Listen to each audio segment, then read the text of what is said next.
रजैया गे जाड़ा में बंजो कन्हैया गे सुतई बगड़ाई के रजैया गे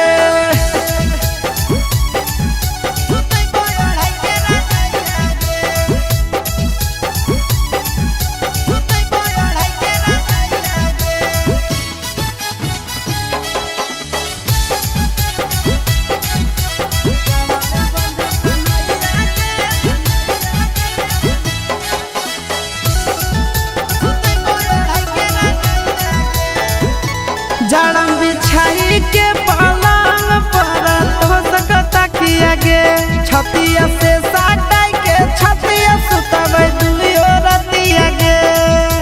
आई रे रे रे रे रे रे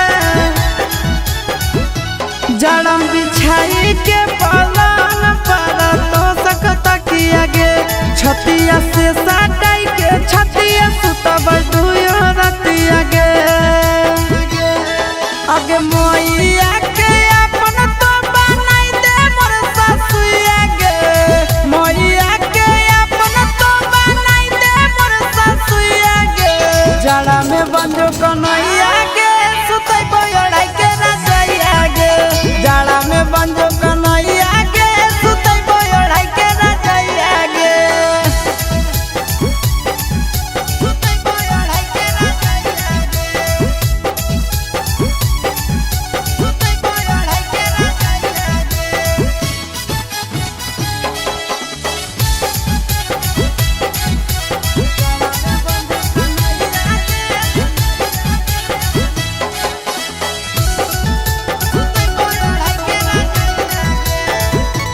जाड़ा लगतौ भोरवा में सुतई बोले के कोरवा में नहर में दहिया गरम करबो चुमा लेके ठोरवा में